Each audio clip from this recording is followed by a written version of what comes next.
What is up, Backyard Explorers? Today we are basically in my backyard in one of my favorite places ever, up American Fork Canyon. One of the things that I'm really excited about is normally up here I hardly get any good footage in because it's just so busy. There's vehicles coming and going everywhere. But because of the snow and the fact that it's almost December, we've had the whole place to ourselves, and I am really looking forward to hitting the trail today and tomorrow and spending one more night in the mountains before snow starts to fly and they close down the canyon. Let's hit the trail. We got a bunch of construction going on up American Fork Canyon right now. Daddy?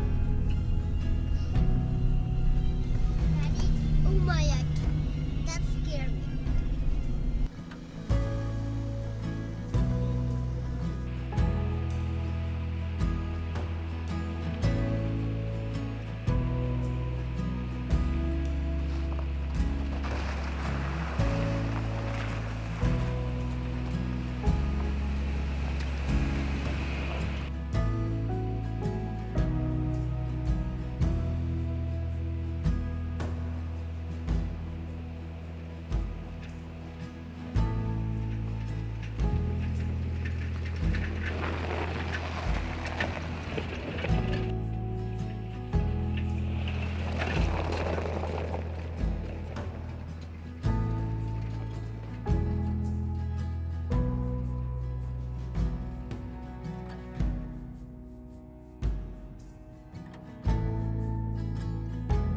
Well, one of the things that's been really cool about today is we kind of have this little, skiff of snow. There's a few places where the whole road will be covered, but for the most part, there's just an inch or so. No big deal, but enough to make it a little bit fun. And one of the things I'm really excited about with this trip is I really love American Fork Canyon, and I've done a couple of trips up here that I've documented, but I really can't get a lot of good shots because it's usually just so busy that setting up cameras and things like that, like a lot of places it's real narrow where you can't even pass two vehicles, so I can't really stop, set up a camera, back up, or different things like I normally would. But man, we haven't ran into another vehicle since we passed Tibble Fork, and so it's given me the chance to set the camera up and get some shots in some areas on the trail that I really love and that I'm normally not able to document. So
So this little crossing right here heads up towards Forest Lake, and it's a pretty popular off-road Jeep trail. A lot more rough than, just this more forest road that I've been on coming up here. Anyways, one of my favorite stories about this is one time I was coming up here, and we got up here real early in the morning, and we were the first rig into the staging area kind of by Tibble Fork, and there was this kid that was walking, and I didn't see another vehicle or anything. I'm like, where did this guy come from? Anyways, he comes up to us and he told us that he needed some help. He was riding his dirt bike up to go up that trail, and he blew up his dirt bike.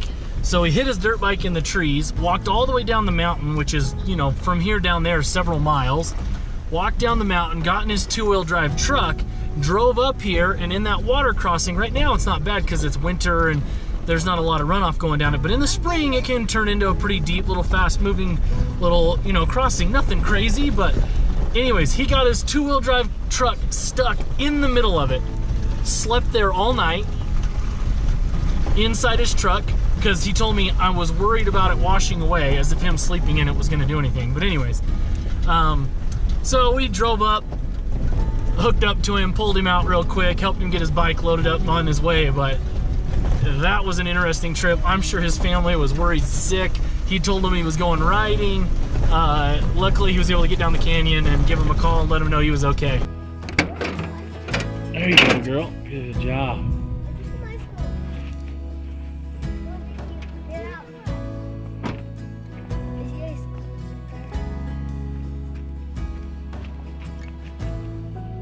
Pretty nice, huh? It's like the perfect amount of snow, enough to play in, but you're not getting too snow, huh? Not getting too cold.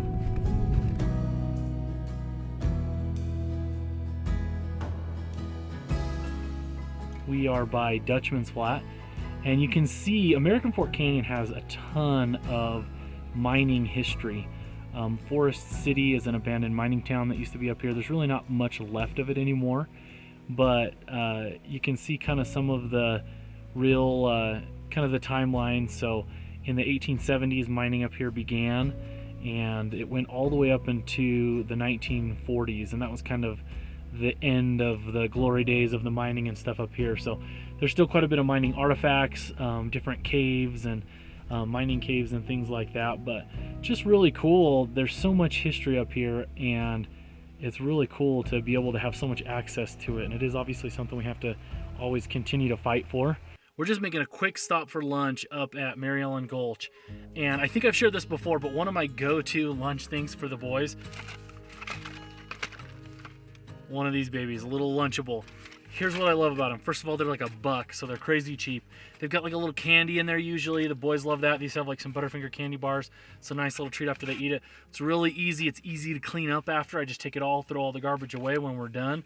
And between getting a little bit of meat and protein, it's enough for them to, you know, really fill them up until, you know, we are going to have dinner later this evening. And you know, it's something to them. It's a little bit of a novelty. This is definitely not something my wife would give them at home because she loves them more than I do.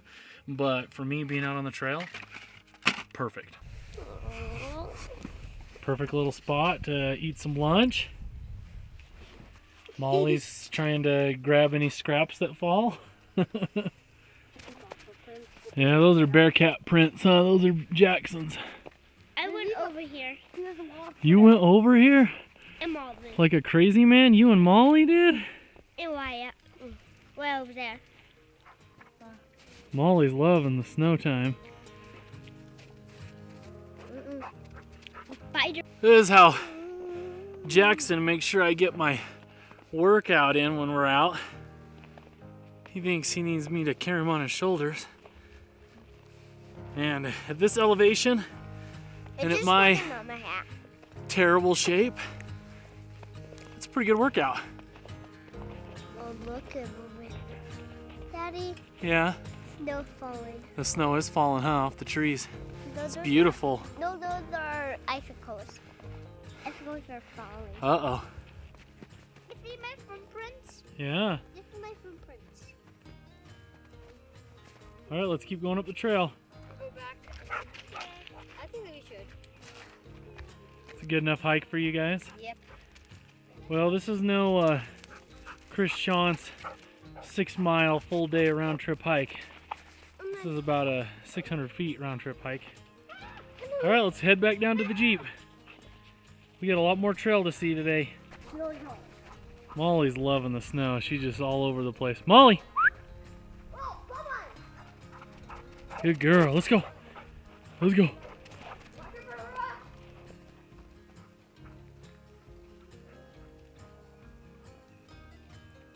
Let's go.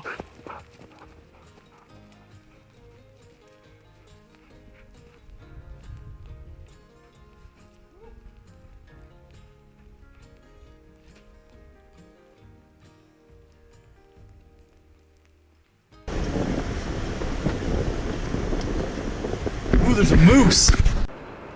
Looks like a cow and 2 calves.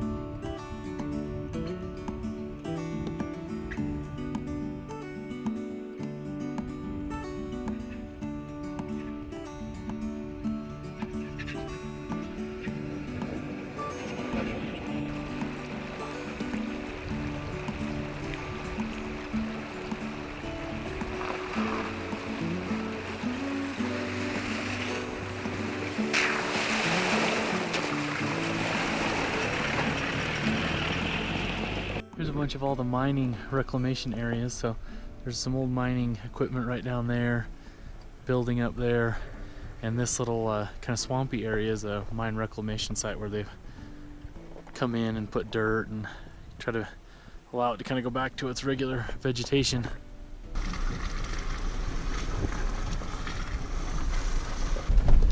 So right now we're headed up Miller Hill Road, and I've been up here only one time before, and it's really cool. There is one section that gets a little bit rough, but we should be okay. I'm a little curious how it'll be with the snow.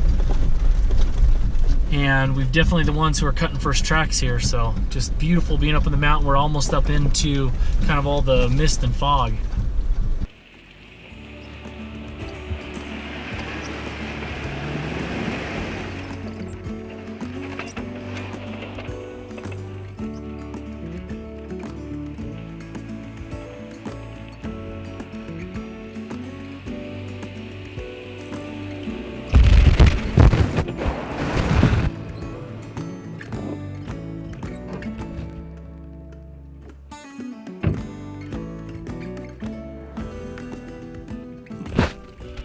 Who knows if I'll even make it to the tough obstacle. This real steep hill right here, it's got a nice little layer of snow underneath it, and it is slick.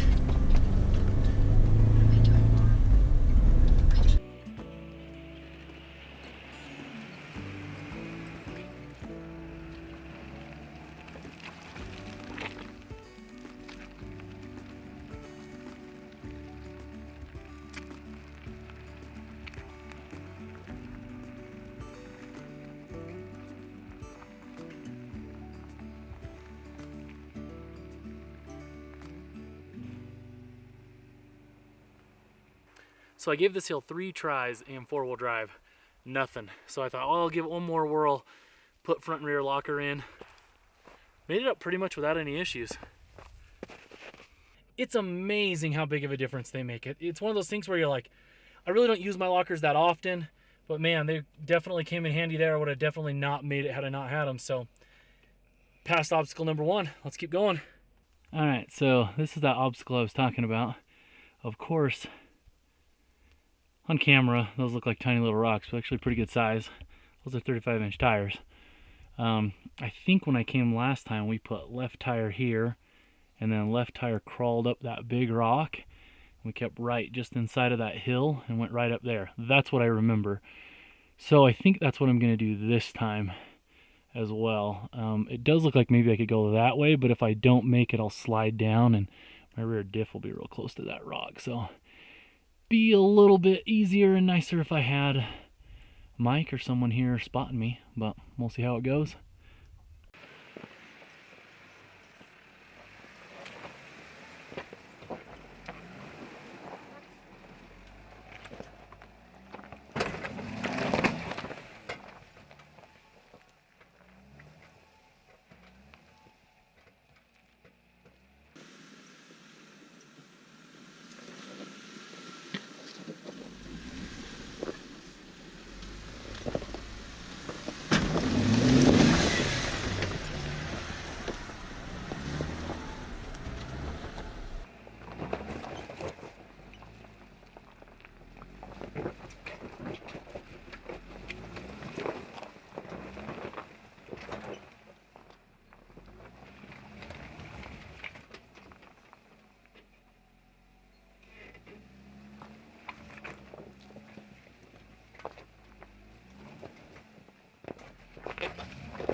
Oh man, I'm in not a good spot.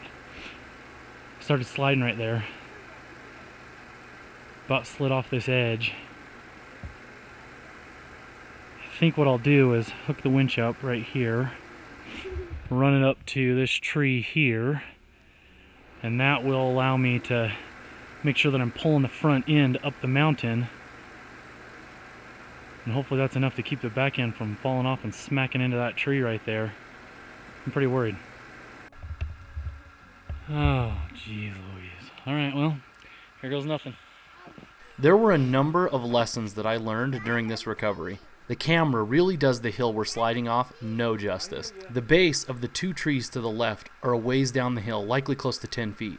Had we slid off completely, we would have most likely rolled. The Jeep can be fixed, it's insured. I can take decent care of myself even if something bad happens on a trip, but if anything happened to the boys, I would be devastated. Due to how close we were to sliding off, I was really on edge. While my recovery plan would not have changed, I could have benefited from taking a bit of time to calm my nerves and clear my mind. So that's lesson number 1. Lesson number 2, the Jeep hood latch is a great place to run your winch remote line to keep it secure. I think this is like our second time getting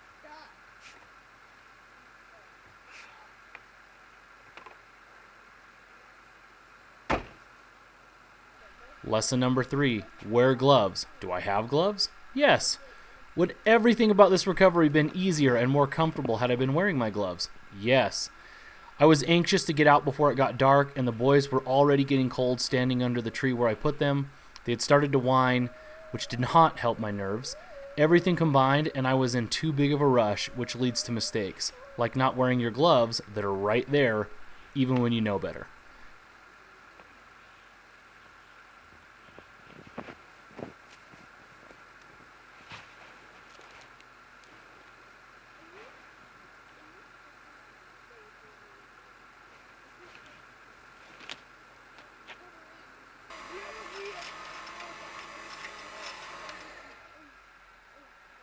Lesson number 4, do not drop your winch remote in the snow. Honestly, I have no clue what I was thinking. If the remote had somehow shorted out due to leaving it in the snow, I would have been screwed.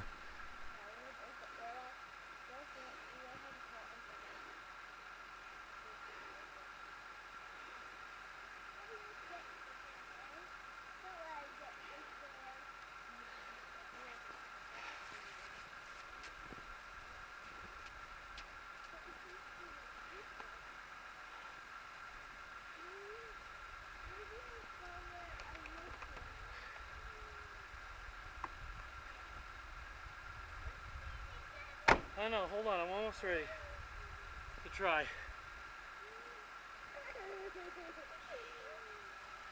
I'm almost ready. Son, listen, this is really scary for Daddy. I can't have you yell. Okay? You'll be really quiet.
Well, I don't think I'm gonna fall off anymore, but I still gotta get past this spot, both directions.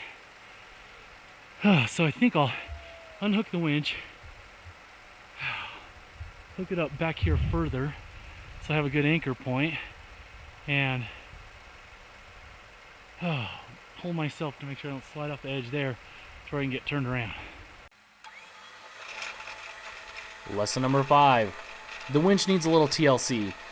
It has a lot of grime, dirt, and junk in there from many miles out on the trail. It also needs to be rewind back in, something I neglected to do properly after the last time that I used it, which made this a little bit harder than it needed to be.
Outrunning the winch like crazy at this point. Oh.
You think I was gonna leave you, pup? I never leave you. I never leave you, girl. I just didn't want you to get run over. Oh, good girl.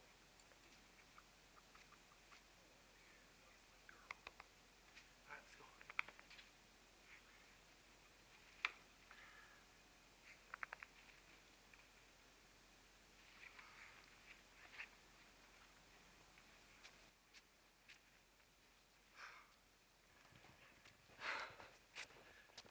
I'm not gonna lie, I don't get freaked out very easily.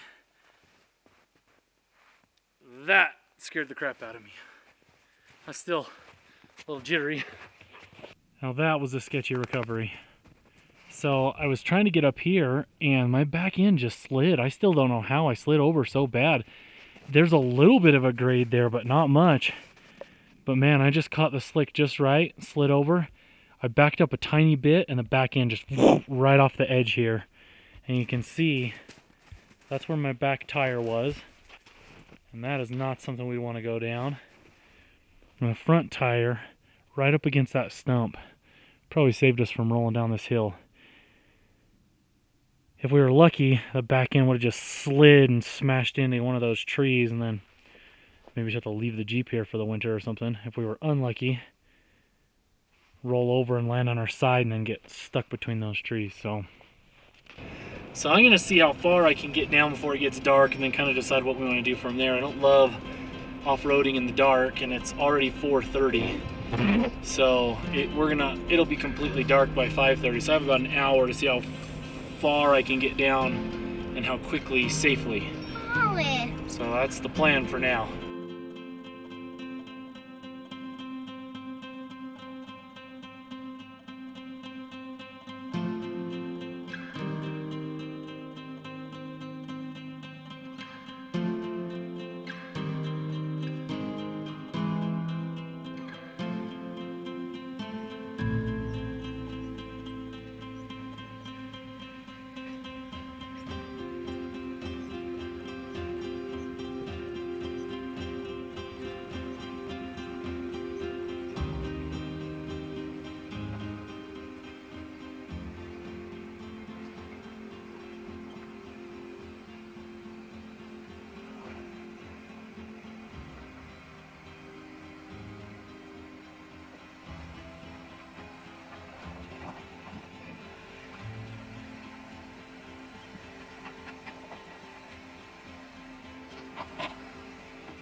Alright, so this is probably going to look a little grainy because I've got the ISO like way ramped up. It's basically getting dark. It's 5:30.